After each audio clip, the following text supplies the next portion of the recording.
I hate to break the fishing news up, Yaremchuk, but I'd like to speak about the ice hockey. Congratulations, you're one of the 13 listeners of the Real Life Podcast. We just traded a migraine in for like an orgasm. Might want to mark that down, Yaremchuk. Yep. All of my projects are on schedule until they're not. A member of the Nation Network of Podcasts. About as funny as we're going to get today.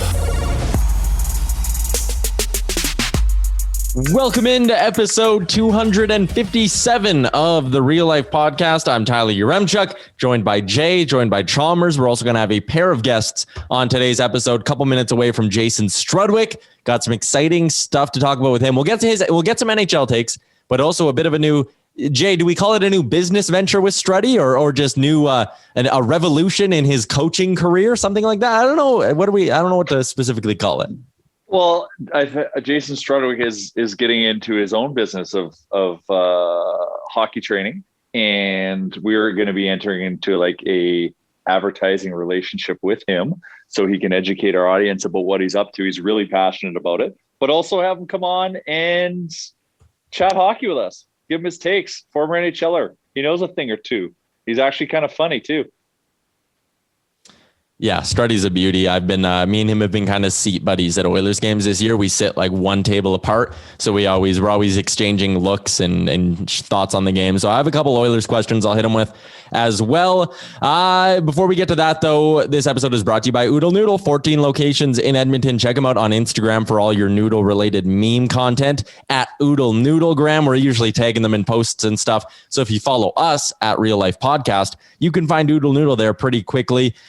Chalmers is here as well. Like I said, also Oodle Noodle before Chalmers jumps in and tries to cut off my ad read again, which was a great Surveyor Brett meme over the weekend or during the week. Proceeds from all curbside and in-store pickups at Oodle Noodle go towards local charities, which is fantastic stuff. They've already raised over $100,000 for Edmonton-based charities. Love it. Chalmers, I'm excited to have you on for this episode with Struddy too, because we're going to talk about, like youth coaching and all that kind of stuff. And that's something you're obviously passionate about and involved in. So I feel like that's a really good natural tie-in here. There's some good, is this like synergy? Is that what you'd call it? Yeah, I think it's great synergy. Ever since we both got into youth coaching at pretty much the exact same time. Our oldest boys are the same age. And at the time he was living in an area where he would be part of White Mud West, which we are a part of. And so when you get into junior Timbits, you're coaching 6 and 7 year olds. And basically what it is you get 9 to 10 volunteer dads. They come out on the ice and there's 40 kids and you just have 6 stations. It's a lot of fun. You do a lot of different things in these stations, and immediately off the bat, because of his ex-playing career and just, him being a big, he lights up the room when he shows up. And so when he showed up to those practices, he became in control of it. And you could just tell right off the bat, the way that he dealt with these kids was so natural. You know what I mean? And I'm curious to know if he knew he was going to be like that, because I didn't know how I was going to be. And I was a little bit worried about it. I was hoping I would have patience, and I was very conscious about the parents watching. And there's a lot that goes through your head when you start doing something like that. And, luckily for me, I was able to have patience with it, but he just was a different level. And I'm just curious to know, if he knew he was going to be like that, how it felt knowing that after the first, couple months that he was just really, really ridiculously good at it. Beauty. All right. Well, let's bring him in then. All right. Jason Strudwick joining us on the Real Life Podcast. Struddy, how's it going?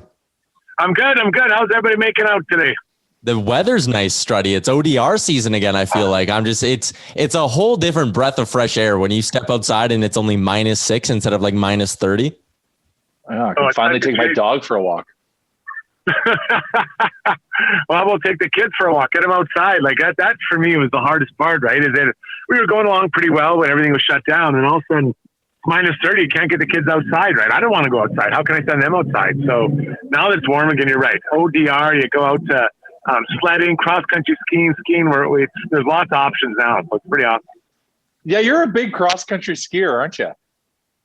I like it. I wouldn't say I'm the greatest. I have a buddy, he waxes my skis once a year. And he's like, you're an idiot. And I'm like, well, I don't need him more than that. But I went out the other day and honestly, because I had the wrong wax on, and I sent him a text. I'm like, hey, you got the wrong wax on. He's like, you only do it once a year. But it felt like I was on roller skates. Like it took me so long to get around. And like these old ladies were passing me. These old men were like lapping me. It was unreal. But I'm like, it's a battle. If you own the right wax, it makes life pretty hard on the skis. Wax is everything. How did you get into cross-country skiing? Like what sparks an interest in that? Yeah, my parents, they liked it when we were younger. They take us. I didn't really appreciate it, but now I appreciate it. Like I love the quiet, just like to be honest, I usually go really early when it's dark. So I have a little headlamp like a miner, and I'll go wheel around for an hour and a half. And I put a podcast in or some music, some ladies' love tunes, and just banging out for an hour and a half. And it's just very calming. I don't go with a lot of other people. I like to go by myself, but now we take the kids. We go out to Skona. They got a big track there and they rent skis, and it's great. Like the kids like it. You go for 30, 40 minutes, have a little snack, and come back and you're done. It's a great family thing too. It's amazing the effort you can put out. It's amazing the effort you can put out, Struds, when you're listening to ABBA. Oh, buddy, I got a question about cross country skiing. Nobody cares about ABBA, Jay. Cross country skiing. Struds does. Are you guys both big ABBA fans? We're co-presidents of the Edmonton chapter of the ABBA fan club. So good. I'm proud of you guys. Good.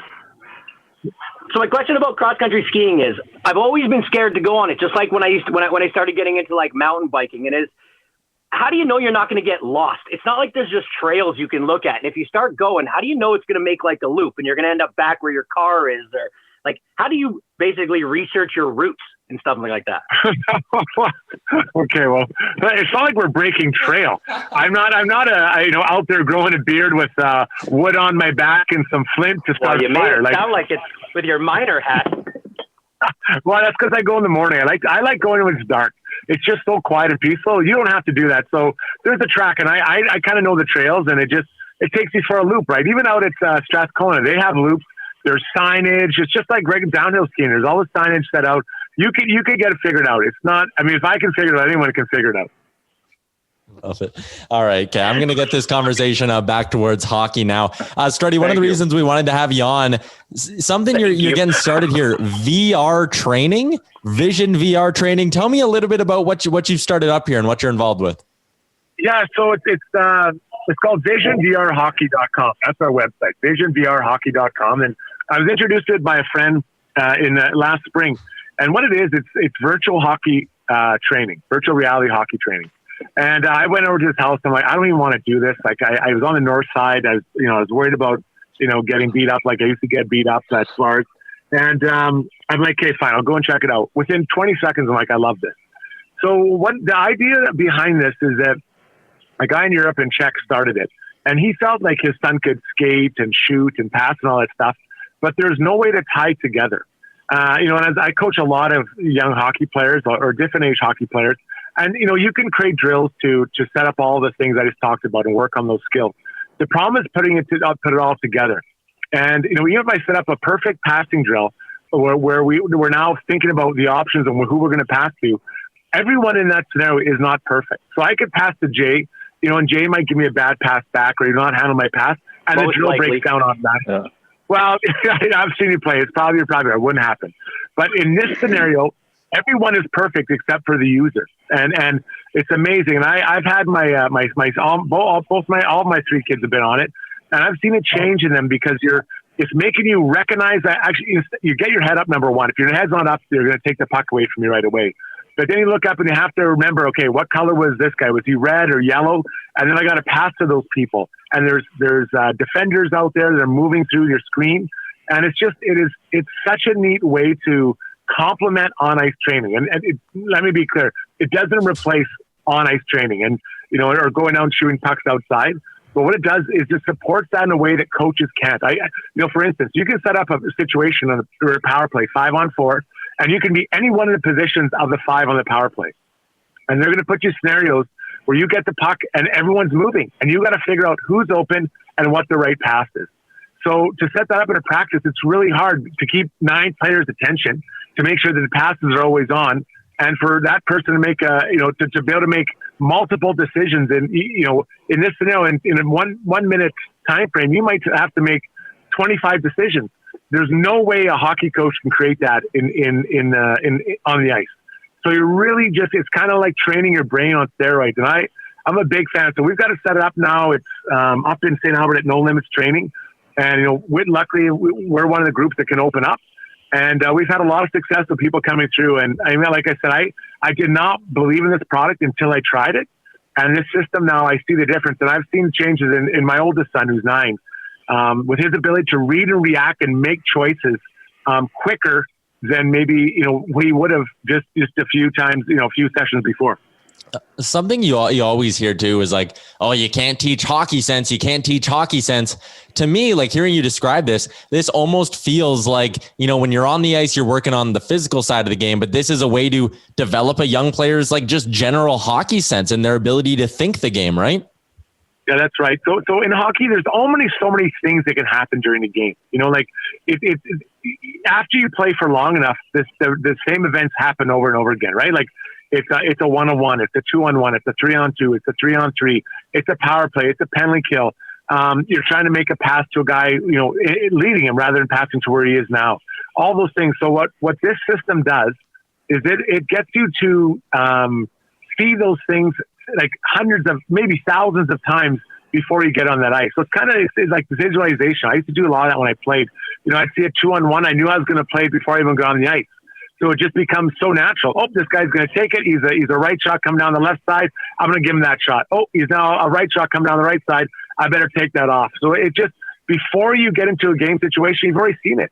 And that's how everything makes a lot easier. And yeah, I do believe it does teach hockey sense. And it gets them more prepared for what's coming in the game. And we've had players from, my youngest son is 7, all the way up to Dylan Gunther, who's going to be a high pick whenever the NHL draft happens. He'll be a first rounder. And, Dylan was really good. He's like, I wish I had this when I was younger, because it just trains you to think in a different way, or trains you to think and see things. So, we recommend, once or twice a week. My kids prior to lockdown were going twice a week. We'll get started here again, and it's a pretty neat process. You can come out and try it once. You can see if you like it, and then you go from there. And what happens is actually the system will do a test on you. Then they figure out your strengths and weaknesses, and they cater an individual program for that user.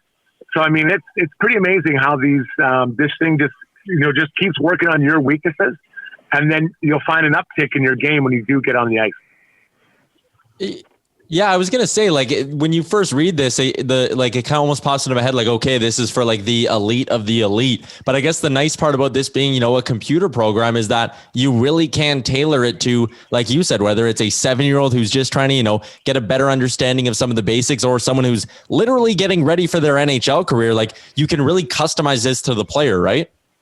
Yeah, and there's different levels. So there's like, I think they go U10, U12, U14, 16, 18, and then pro. And I've done the U18. I've never done the pro, but it's quick. So if you can picture it, you're in this virtual world, and to get the puck, you go yep, and you call for it. And as soon as if your head's not up, the guy's coming at you already with his stick on the ground, and he takes the puck away. And that's what happened to my first time. I'm like, what the hell? So now the next time my head is up when I get the puck, and I'm looking around. So that's already an improvement, an adaptation you have to, or an adaptation you have to make. Because the puck, your head is up now, and as a young hockey player at any age, from 7 to 16, if your head can be up when you get the puck, you're better than half the kids already, because most kids don't have their head up. So you get your head up, you're looking around, you can see the play. If your head's down, you're not going to see the play. So it's tailored to the age group. It's tailored to the player. Male, female, it doesn't matter. We have guys come in that are older, and they come with their buddies, and they do, and they kind of chirp each other because they're good or bad or whatever. And then what happens, it's a community, international community. So you're ranked against your peers in Edmonton, but then also you're ranked from all the players that are on this worldwide. So it's a really cool program. And I'm, like I said, I couldn't believe it'd make a difference, but now that I've been on it and seen it with my own kids and other players I know it has an impact. So I'm pretty passionate about what it can do, beside on ice training, not instead of, beside it. So what I think is so great about this system that you're explaining is, like, as when you have a team of 16 kids out there, in this system, you're getting the most out of every minute of that hour because it's a private session. It's tailored to this user.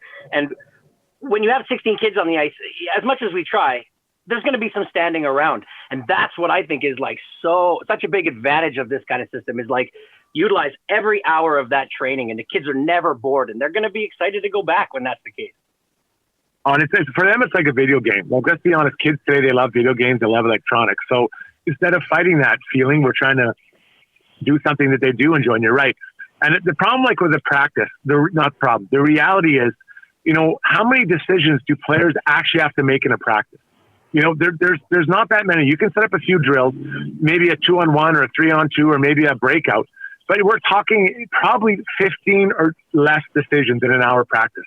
In this such a setup, the players are making decisions like, you know, you do, I think it's 90-second segments, and you can go for about 30 minutes. After that, you know, it's tiring. It's mentally tiring and exhausting. So in 90 seconds, you might make 30 decisions. You know, so you do that for 30 minutes, and you do that maybe once or twice a week. You know, 5, 6, 8 times a month, times, you know, 10 or 12 months a year. You're making a massive amount of decisions. And, you know, one time's not going to change it, but you just keep coming back and it's just like working out. It just builds and builds and builds. And all of a sudden you're like, oh man, this is a lot easier. My head's up. I'm recognizing who's open. I'm making plays. And so you're so right. Like as a coach, I love this system. I think it's so important for players to get on there because it supports it. Like, again, you're not going to become a better shooter because of this. Your passing will probably improve, but you're going to get better habits and as far as getting your head up and looking for plays to make. Something that's very hard to do in a regular hockey practice consistently. So, and to tie this into coaching, you know, both of our kids, Kane and Logan, started junior Timbits at the same time. So this is the part where I say some really nice things about you. It was immediate from the minute you stepped on the ice that you kind of were a natural at coaching. And there's a lot of fathers that watch or that listen to this. And like, I know I had trepidations about it and how I was going to be and stuff. And so a couple coaching questions for you is like, number one, did you know you were going to be this natural at dealing with kids and just like getting the most out of them and getting the most out of practice plans? Yeah, you know what? I love kids. I've always loved kids. And I knew I'd be able to relate to the kids. But I'm not going to lie. I think like a lot of coaches, I had my insecurities about my ability to do what's right for the kids as far as building them up as players. You know, I think that anyone who says they know everything, I think I might go the other direction. You know, like it makes me nervous to hear that because, you know, hockey's evolving all the time. You know, the way kids learn is always changing, and every kid learns differently.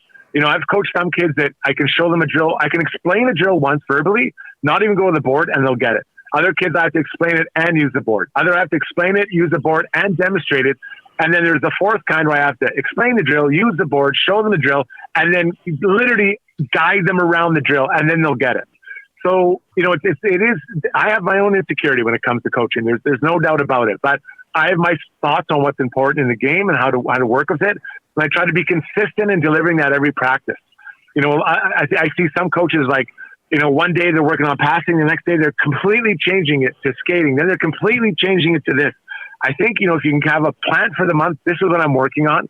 Then even for the year, I try to say, okay, for this group of players, this is what I want to work on this year. You know, for instance, last year with my oldest son, who was in senior, he was a second-year novice. I wanted to work on competition and passing the puck, like everyone passing it. And it took the whole year, but we finally got it. And now I see those kids are able to do that, you know, at maybe a higher level than their peers would, because I focused on that. But they might have suffered in other areas. But I made the choice that this is what they're going to work on. And that'd be my advice for coaches. You know, you can't do everything, because you try to do everything, you really won't get anything accomplished.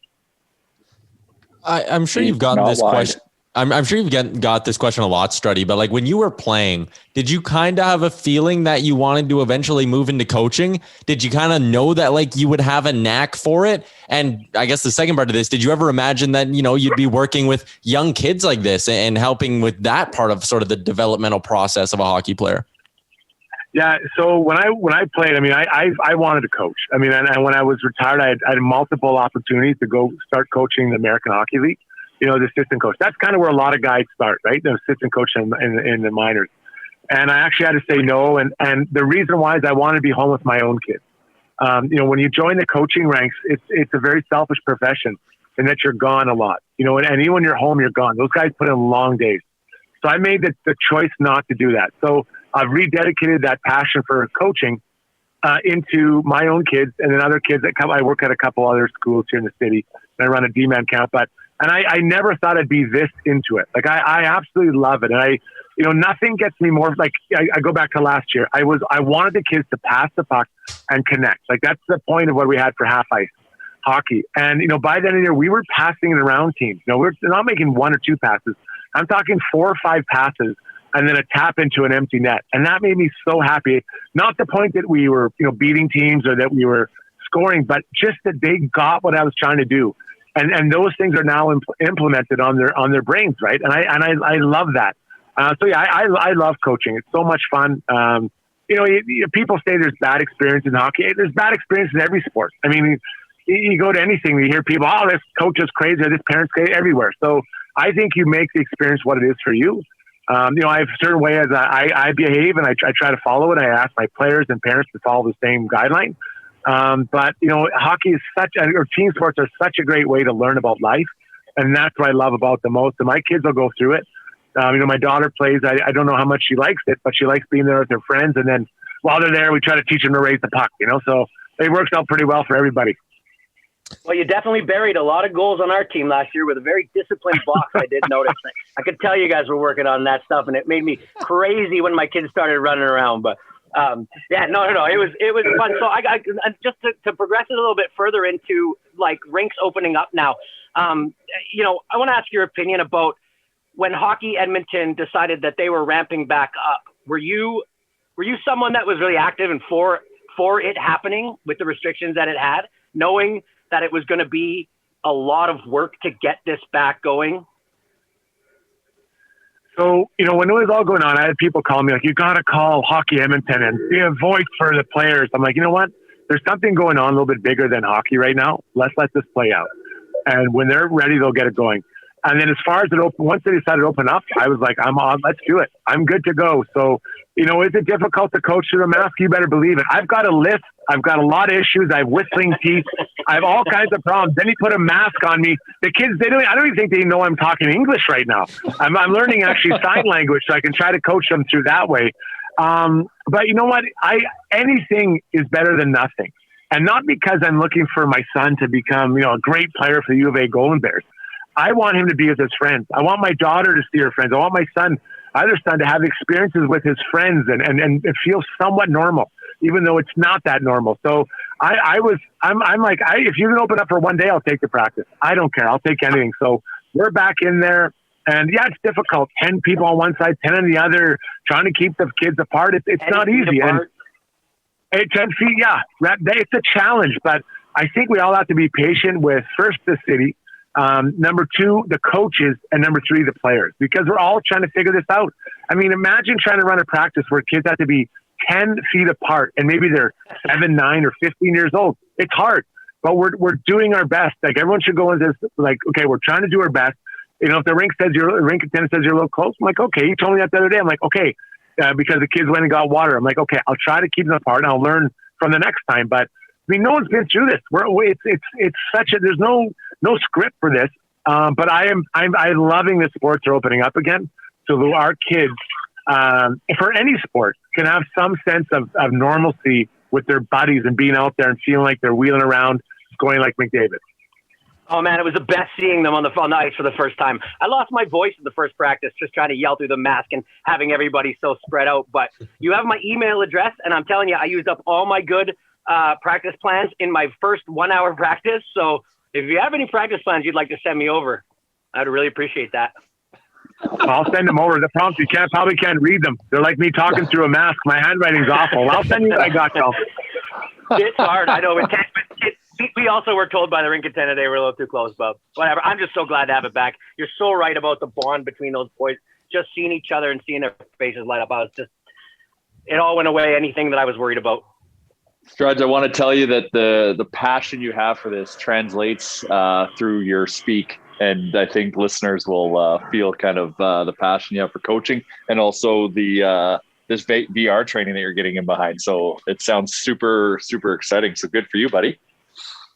Yeah, thanks. You know what? It's a lot of fun, and this is a small window of my life. You know, and any parent out there understands that. Your kids are going to play hockey for, let's say, from 5 to whatever, 15 or 16, and those years are going to be gone so quick. So I want to be a part of it. I want to help out, and I'll help other people. Like I'm just all about that experience because eventually every hockey player retires. Even the greatest hockey player can't play forever. And then it's like, well, what do you do? And so who am I? What do I do? So you want to make sure that they enjoy the sport or a sport, but have other things, interests outside it as well. And now this is my interest, trying to make sure people are excited about hockey and hopefully learning and having good experiences because it's a great game. And just like any game, it can go sideways. But for the most part, there's a lot of great things that come out of it. Yeah, I think I'm going to have to check it out because my biggest problems as a beer league player are also not passing and not having my head up. So I think this is something that could benefit me as well, Struddy. I might have to come check it out. Or is that like we love to have you guys out.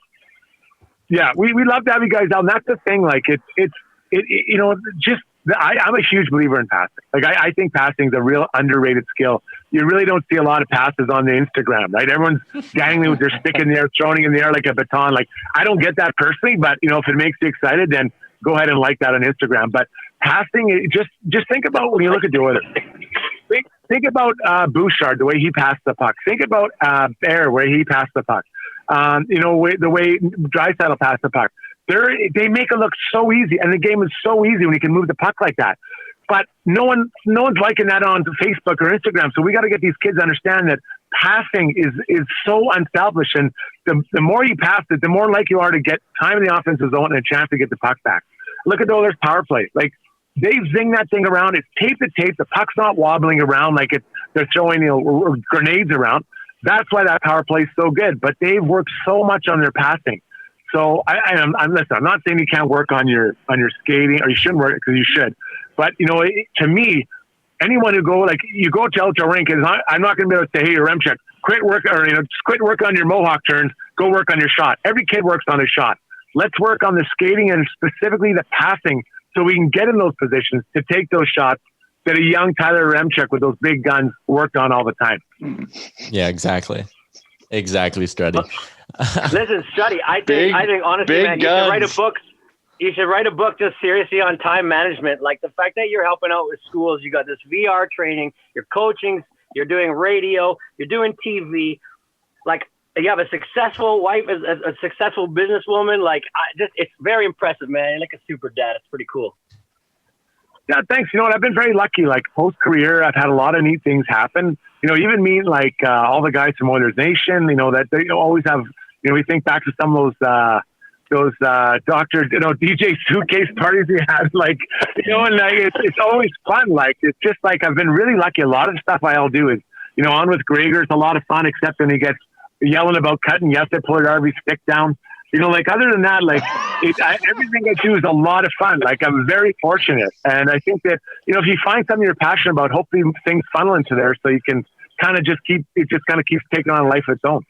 I'm gonna pull a little topic transition here, but you mentioned, being on TV now. You've gotten a couple chances to work on those Sportsnet broadcasts. What have those been like? I got a chance about 6-7 years ago to do some That's Hockey on TSN. And I went down. I had no idea what a rundown was, and I had no idea what a lot of stuff was. And I was okay, but I wasn't ready. So that's why I left and went to the dinner television that I get chirped about all the time. Your Remchuk on the hot takes, and pretty funny hot takes, by the way, your Remchuk. Thank you. And but you know what? I knew I had to go somewhere else, transition out of what my comfort zone was to become a better broadcaster. Now, I'm never going to be like Dan Rather, but, at least now I know, the timing of things and what a breakdown, what a rundown is, what a chat is, all those kinds of things, how the ebb and flow to interact with someone else, the camera to look at, all those things. So, I was doing 14 hours a week of live TV as a host of a show that was very little sports. So I grew a lot as a broadcaster. So now, I got on there and I felt so comfortable. I really felt I could just be myself and not have to worry about which camera am I looking at, what's going on here and there. Other than needing a haircut, I think it was a pretty successful outing. But so who knows what's going to happen in the future. But that time of dinner TV was, it's the best career move I could have done, because it took me right to somewhere I needed to work on something and polish what was a real bad turd to now something that's actually maybe you can put it on TV every now and then. You got to get your reps in. The one thing I do like, and like you said, Struds, is that you get to be more yourself on TV, and that comes off on your Sportsnet stuff because you're telling jokes and you're doing your deep belly laugh. Like it's like I'm sitting across the table at a bar having a pint with Struds. Is kind of like that's the Struds that people are getting. But that's the Struds that people are getting on TV now, that's peak Struds. That's good. You know what's funny is that when I look at it my whole time on podcast, I like Bob Uecker. I don't know if you guys remember him, Bob Uecker, but I always thought, yeah, and I loved the way that he was very like people wanted to hang out with him. So I just kind of not develop a bit of a persona on there, but I wanted to be right from the minute of my first show at the nighttime. I wanted to people feel that they could approach me, and then what you said just happened, Jay. That's a real compliment. That they're like, God, this guy, I want to hang out with this guy and have a beer. Like I really wanted to have that. Doesn't mean I can't say things they don't like. It doesn't mean that we can't agree with everything. But at the end of the day, it was like, you know what? I'd like to hang out and have a beer with that guy. That's what I wanted because I wanted to have a beer with Bob Uecker. Like I thought he was a great guy. And I'm not saying I was even close to as good as Bob Uecker, but that's what I always kind of envisioned was someone who is approachable, fun, took the game, seriously, but lighthearted enough that it was, we're just still playing a game. We're talking about a game. So, but it's taken, I don't know how many years I've been now. I've been like 7 or 8, 9 years in the media. And I'm just starting to feel like I'm really ready for most opportunities that could come my way. So is more TV something you want to do in the future here? Like if more of these Sportsnet opportunities can kind of pop up, like, are you just all over that? Yeah, you know what? I'm open for anything. I mean, I would. I mean, I really enjoyed it. And it's fun to do it. And, Gene Principe, God, although I didn't get to do with him, but Tony, but I mean, those guys are such pros. And it's just another challenge, right? You're trying to challenge yourself in different ways and, see what you can become. I'm always trying to look at, how can I get a little bit better? What does this guy do? How do I do it this way? So going on there, they're strong, they're obviously strong in what they do. And so, yeah, I'd love to get some more. I mean, I don't know what's going to happen in the future with that. There's a lot of good people trying out and I hope to be in the mix. But if not, then I'll wait for another opportunity to come and just, keep doing what I'm doing and, try to keep improving. So at some point someone's like, you know what, this guy maybe could be on TV, not just because he's eye candy, right? So you said the word trying out. Oh my God. You said just trying out. I've noticed a real carousel of guys coming into that studio and doing that. Is there a reason why there's so many people coming in that, sporadically? Is this actual tryout? Like, what's going on right now? I think they have a bunch of different people they want to try out. And, listen, like the Oilers broadcast get a lot of eyes. I mean, with McDavid and Leon, it's a big deal, right?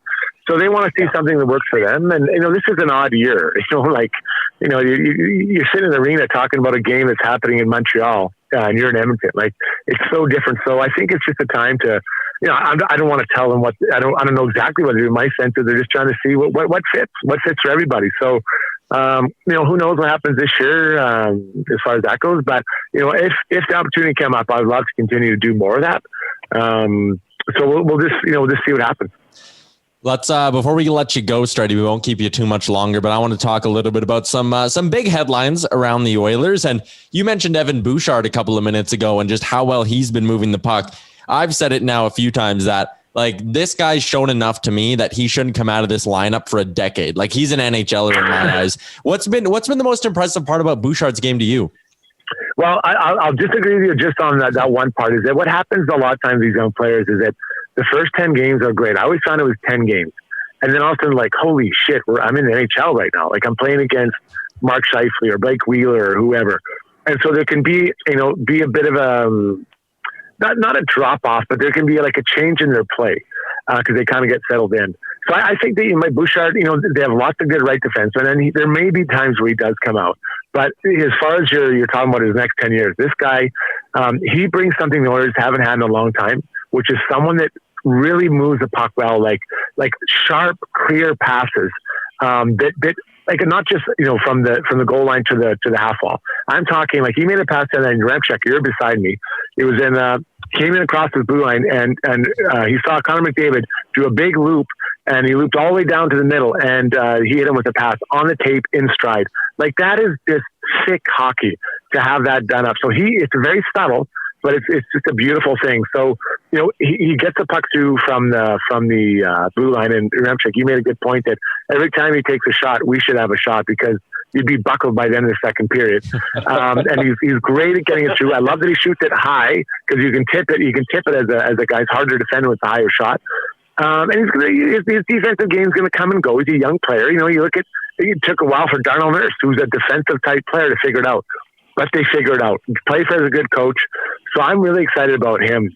Between him and Barry right now, shooting those pucks from the blue line, and Darnell Nurse. I mean, those guys are getting a lot of pucks from the blue line, creating a lot of problems for other teams. So, a relatively young, inexperienced defense, and could be younger next year, is looking like they're trending in the right direction. Yeah, absolutely. And just having those threats from the blue line too with Barry and Bouchard, when you have the skill like McDavid, Draisaitl, and Nugent-Hopkins that can work down low, as soon as you put threats like that up at the blue line, you're really spreading out the opposition.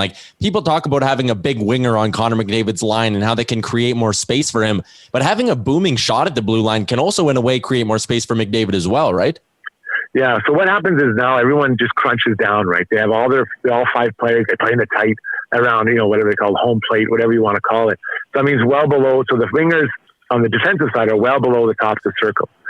So when you have someone that can now be mobile and get pucks through from the blue line, you have to respect that a little more. And even if it pulls the guy out 2 feet, 3 feet, that's a lot more space for your offensive players that you just mentioned to walk around and to make plays down low.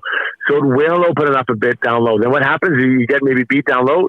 Okay, we're going to bring them back down again. Now the shooting gallery starts from up top.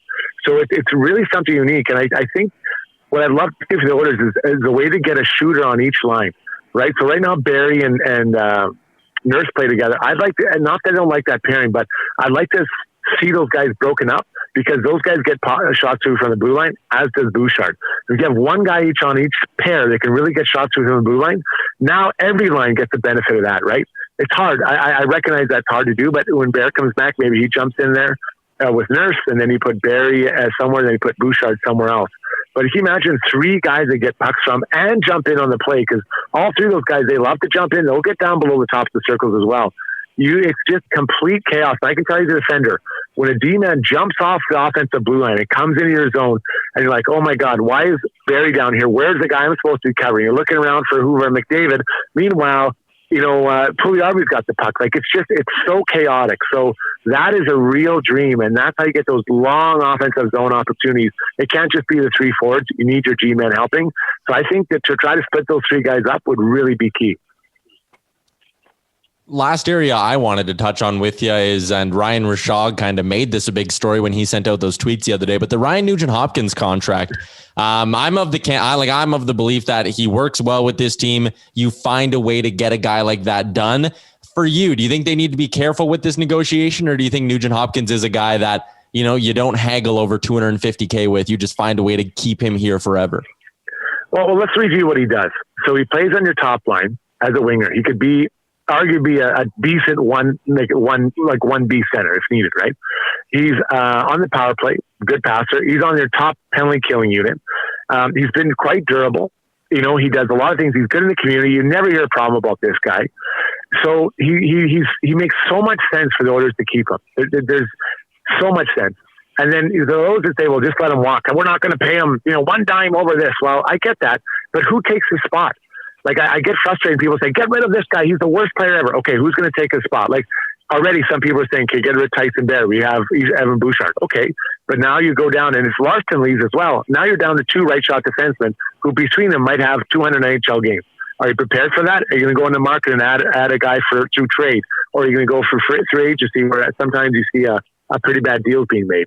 So I do think you have to find a way to get news done.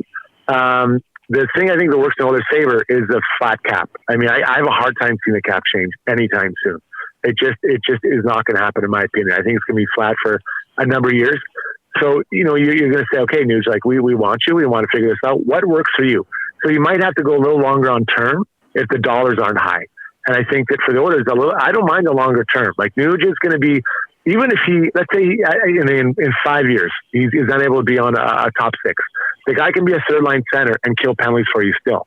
So there's value to that, right? There's value to that. Now, that's expensive, maybe $6 million or $7 million for a third line center. But what did you get the 4 or 5 years before that? So I'm a big fan. I think you have to find a way to get them done.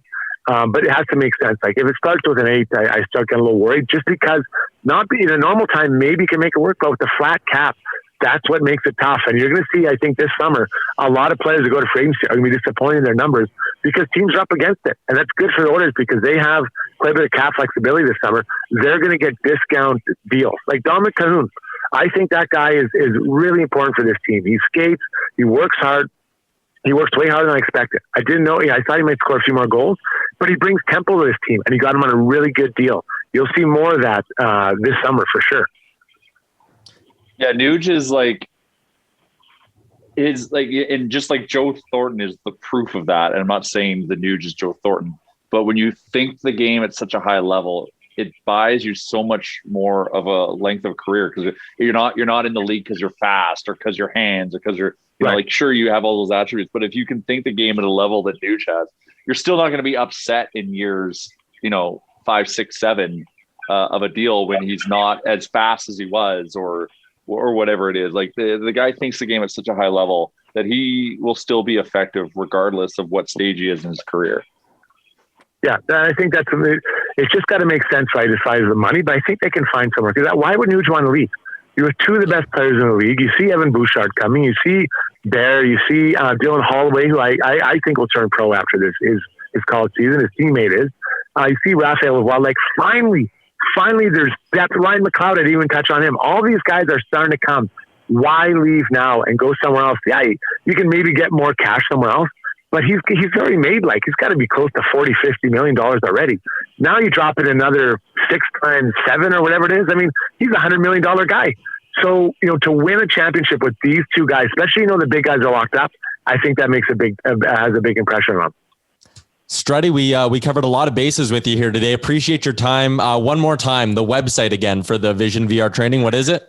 Yeah, it's visionvrtraining.com. So check it out. You can send us an email and come out and try it out. It's like I said, it's at No Limits in St. Albert. And, I believe in it. It's a pretty neat program. And we of course, we let the kids try it and we let the dads or moms slip it on so they can see what it's all about. But, and we'll even let Jay Dowden come try it out and see if we can improve his hockey IQ. I'd become a men's league weapon, Struds, if I took this. Maybe I shouldn't. Very Darnell Nurse-esque. Div 5 wouldn't know what's coming. Exactly. Perfect, Struddy. Have a good one. Enjoy the games this weekend. Thanks, boys.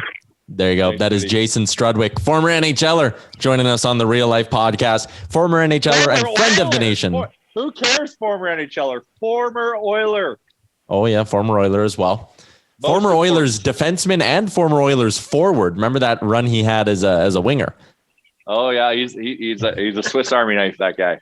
Speaking of Swiss Army knives, let's talk a little bit about our friends over at Manscaped. Manscaped.com. Ooh. They love hockey, and just like us, they are all in on the NHL season, and they want to make sure your body and your manscaping is in mid-season form as well. That's why Manscaped has redesigned the electric trimmer. The Manscaped engineering team perfected the greatest ball hair trimmer ever created, and they have launched the Lawnmower 3.0. And with Manscaped and us here on Real Life, you have a chance to get these products for an incredibly low price. Here's what you need to do. Go to manscaped.com. I gave this whole spiel on the podcast on Monday, but I'm going to do it again in case people missed it. There is a limited time offer right now. It is the Performance Package. It is regular $295, gets you the Lawnmower 3.0, a couple of other really good products, and the Weed Whacker, which is the ear and nose hair trimmer. On top of that, you get a travel bag and a pair of their incredibly comfortable boxers. You get all that, regular $295. They have it marked down right now to $160. If you use the promo code REALLIFE, you are going to save another roughly $25 on that deal. You're basically getting this shipped to you. It's like $300 worth of stuff. 300 plus really when you throw in the extra goodies. You're getting that for under $130 shipped to your house. Banging deal, manscaped.com. Use the promo code REALLIFE. Check them out. I'll even throw the link up in our Instagram bio, and I'll throw it up on our Twitter as well if you don't want to type in manscaped.com. But don't forget the promo code REALLIFE. Shout out to our friends at manscaped.com. Oh, some good talk at the end there on Nugent-Hopkins. I feel like we're all in agreement, though. I feel like a lot of people around Oilers Nation are, but you find a way to get that deal done. Well, like I'm so sick and tired of talking about Ryan Nugent-Hopkins' contract. I can't even begin to tell you. Like, fuck, whatever. He'll sign it or he won't. Well, yeah. About? You can't. I know it's just we're going to keep talking about it, Chalmers. We're going to keep talking about it until he's signed, because until he's signed, you're going to have the community split being no, don't do it. No, do it forever. Offer him whatever he wants. Only make it $5. Like that's what sports fans. Just set me in a 180. Hit the bricks, Nuge. If you're going to sign it now. Or get out of here. Jeez, calm down. They're not even. So here's the thing: they're not even talking right now. So like, there's nothing being presented. So like, we're making a mountain out of a molehill. And it's even more reason for us to just like talk about it all the time. No new news. Yeah, I do it because I'm stressed. I want the Nuge sign. Not you. I'm talking about like seeing, who did you say, Ryan Rashog or whatever tweeted about it? Like he tweeted that the two sides aren't talking. Mm-hmm. Thanks. Who cares? Well, I care because I want the Oilers to sign. Somebody, Rashog, do an in-depth interview with somebody and tell us their background. Tell us their story. Don't tell us things we don't need to know. Chalmers, this is a podcast on a hockey website. I understand what you're saying, and I want to know stories about hockey players. Not that, again, nothing's happened with the signing. If I see another tweet in a week that says they're still not talking, both camps digging in, they're not talking, I'm just gonna go, cool. Let's talk about what the hell is happening on the ice. Like Evan Bouchard being calm, cool, and collected in his own end. Not getting burnt all that much. That's a good story. Who's going to go out when Bear comes back in? Cuckoo? Yeah, probably. Or Russell, right? Because Bouchard's probably going to have to flip to the left side, which is something I wanted to ask Struddy about, but we ran out of time. Let's talk about how our boy Adam Larson, he's struggling would be a kind way to put it. Yeah, he's out there all the damn time. Him and Russell were out there so much last night when all I needed was one Evan Bouchard shot. And those two are out there all goddamn night. Man, I put in our real life group chat, I said, boys, Evan Bouchard over 2.5 shots is the fucking lock of the century. This is what the people on Twitter would call a max unit whale play with like 10 bomb emojis. And that's the perfect transition of bringing in Scott Hastings. Bouchard had 2 shots on one shift in like the fucking first period and then didn't get another shot the rest of the game. Yeah. In the first 5 minutes, I was spending my winnings. Yeah, that was a bad beat. But they took away his ice time at the end of the game. They benched him. He was not getting as much ice time, and I was just rattled like you wouldn't believe. They had the under.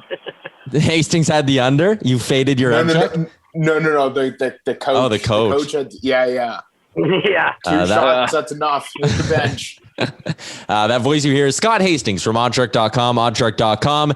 All the sports betting info you need to make the sharper play, whether it's hockey, basketball, maybe a little college hoops as well, which is something I bet on for the first time this week. And I won some money, so I'm fired up to bet on college basketball now. But Scott Hastings, let's start with a little bit of hockey talk here. And the thing I like at Oddsshark is you guys have your staff of writers that you'll throw out, the Stanley Cup odds and things like that. But one of the interesting ones I'm seeing right now is the 2021 Stanley Cup Final exact matchup odds. And I mean, if you want to find a way to really win some money betting on hockey, nailing the Stanley Cup Final matchup might be the way to do it.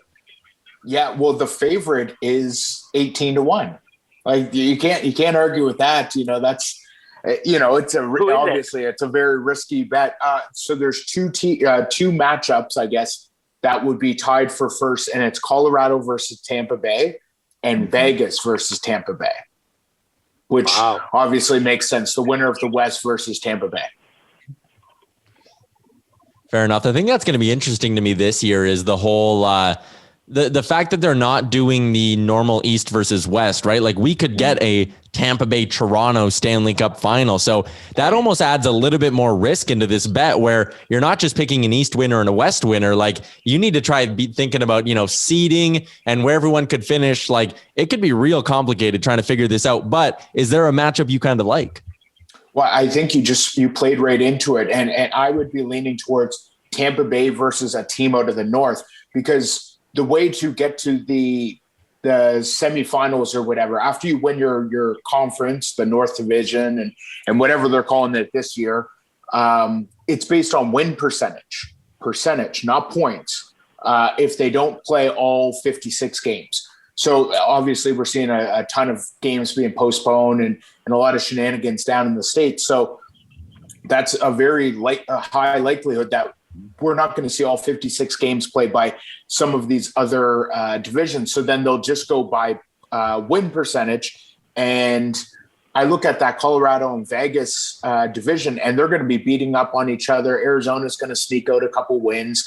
It's one of those divisions that I could see their win percentages being a little lower. I think Tampa Bay will have the highest win percentage, so they'll probably be the 1 seed. Boston, I think, will make it far, so their win percentage will be a little lower. Again, I think they've got the hardest division. So I look at that North Division that might have a better win percentage than Colorado or Vegas. So your Torontos, your Montreal, or Edmonton, whoever you like to advance out of the North, that might be your best area. So Tampa Bay versus Toronto Stanley Cup final at 22-1 might be worth a little sprinkle. Why not? It'll be getting no sprinkle from me, sir. None. Just a little. I professionally, my winning percentage about betting against Toronto has treated me very well. So I will have to go against. I've taken the Leafs. I've taken the Leafs on the puck line twice this week. I'm a dumbass. Yeah, brutal. Yeah, Toronto's the type of team to play down to their competition.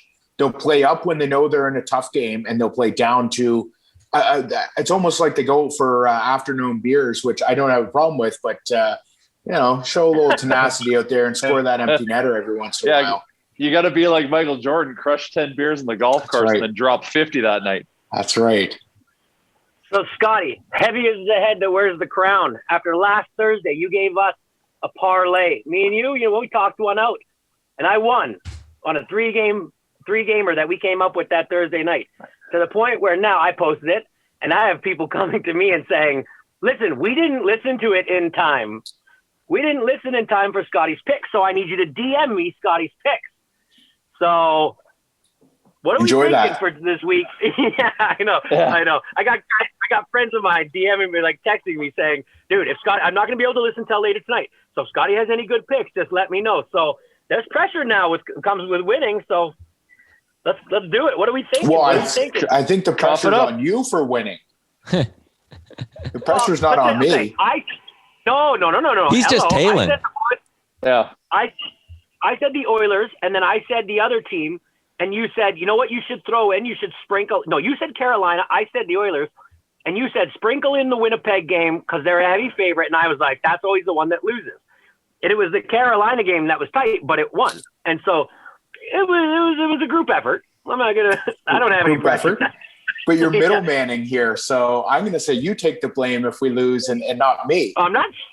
Yeah, I'll take the blame. I don't mind taking the blame. It's not like I'm selling the picks. I might start selling the picks, actually. That's not a bad idea. Well, can we start building our parlay and all be in agreement so we're taking Ottawa tonight? No, I'm not fucking betting on the Ottawa Senators. Are you insane? That's who Winnipeg was playing last week that we said was the lock. Yeah. Was Winnipeg versus Ottawa, and I said throw Winnipeg in there because Ottawa's trash. And here they go out and beat my Leafs there, come back from 5-1 with 12:55 to go. Flashbacks of 2013 against Boston going on through my head. Jeez. Looking at the slate tonight, Scott, any picks in the NHL that stand out to you? Yeah, so I've been really hot with +1.5 puck lines, and you got to pick and choose your spots because obviously some of them can be just atrociously juicy, -240s and whatnot. So you don't get that pen and paper out. So the one I do like here is New Jersey at +1.5. That's coming in about -130. I think that's a really good spot.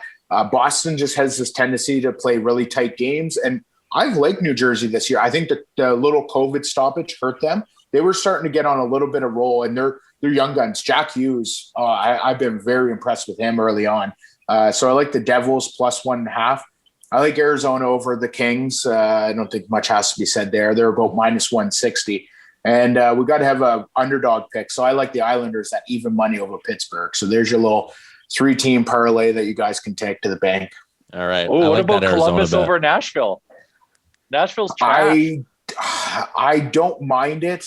I'm not over the moon about it. I don't know. That's 2 teams that I'm not sold on either one of them. And so to stay away. Good. I gotta stay away from that. I can't afford to be hemorrhaging any more money after the 17 dynamite emojis after Bouchard's 2.5 shots last night that Yaremchuk gave me. So you know what I did? I didn't just sprinkle. I dumped a load. Yeah, on it. And so, especially after his 8 shots too the game before, dumped a fat load on it, and it kicked me in the ass. Bias is powerful. Yeah, I have the data to back up that bet. I don't regret the bet. I regret Tippett not fucking playing them. Shot totals can be very tricky. Special teams, the special teams had a lot to do with it too. There was a lot of power plays and penalty kills. Oh, that's bullshit. Yeah.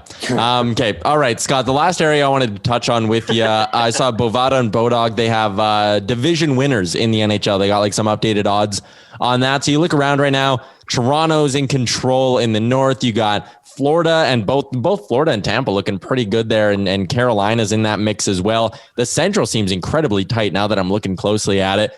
Boston up in the East is currently in first, and you got Vegas in control of the West Division. In terms of betting on a team to maybe come from behind, that's maybe not leading in division right now, that could win the div. Anyone you like there? Any team that you think could have a strong final 30-some games here? Yeah, I don't think it's any surprise, but you got to go Colorado. They're right behind Vegas, and Vegas has had a very fortunate start to the season is based on their schedule, getting to play those Southern California teams over and over again. That they sort of got off to a lucky start. Maybe not lucky, but it just they didn't play any hard teams yet, so they still have the St. Louis's and the Colorados that they're going to have to deal with. And if Colorado can get the edge on them, and I believe they play 7 games, so if they can get the win 4 out of the 7, I like Colorado to win that. It's not really an exciting pick. My only other one would be somewhere in that East division, because Boston's out to a hot start, but I think that's the toughest division. So I look at Phillies look pretty good. I think Washington has a little more to show. They haven't got Samsonov, their goalie there. So plus 650 for Washington would probably be my favorite value pick. I wouldn't run out and dump a load on it, as Chalmers said, but maybe a little sprinkle here on the Capitals at plus 650 too. I think Boston's maybe punching their weight a little bit here, and I think Washington is a team to watch. Do you see any division right now that's kind of, there's a team in it that is excelling past, some really below average teams, and therefore they're not playing as competitive of games, and that could kind of hurt them in the long run? Is there any teams that are sticking out like that to you? Yeah, Vegas was one. They just cleaned up. I think they played their first 10 games were against their Southern California teams, Anaheim, San Jose, and LA. And to be honest, those 3 might be some of the worst teams in the NHL. So I think they've got a totally chumpy schedule. Even Minnesota for that one. That Vegas, they might have some trouble with Minnesota. They're sneaky good too. So that's the one that sort of stands out to me. And in the North Division, was it Winnipeg that played most of their games against Ottawa so far? And we've seen what Ottawa can do. Only as plus 250 underdogs is the only time that you bet them, I guess, against the Leafs. But Winnipeg, I don't think they're going to finish in the playoffs. I think the top 4 will be Toronto, Montreal, Calgary, and Edmonton. Wow, bold. Yeah. Bold stuff from bold. Scott Hastings. But we got through some Stanley Cup final stuff. We got the division talk. We got some picks for tonight as well. So that's going to do it. Scott, appreciate your time as always, man. Don't shoot the messenger. Good luck, guys. Thanks, Scott. There you go. That is Scott Hastings from Oddsshark joining us on the Real Life Podcast, oddsshark.com. All the sports betting information you need. Make the sharper play with picks. They got advice up there. They got articles from their experts. And if you've never placed a bet, they got all the sportsbook options with reviews in there too. Really good site, oddsshark.com. Before we wrap it up, let's say you follow that Scott Hastings advice and let's say you win. You'll have a little bit more walking around money. Why not go take some of that and visit our friends at twigandberries.ca? No judgment, no shaming, no fancy words, just real men. Use the promo code NATION15 and you will get 15% off your order. They got a ton of stuff. It's not just the underwear, although their nutsack underwear is fantastic. I am wearing mine today. I got mine in like the Oilers kind of blue color. It's incredibly comfortable, but they also have hoodies, apparel, all that good stuff.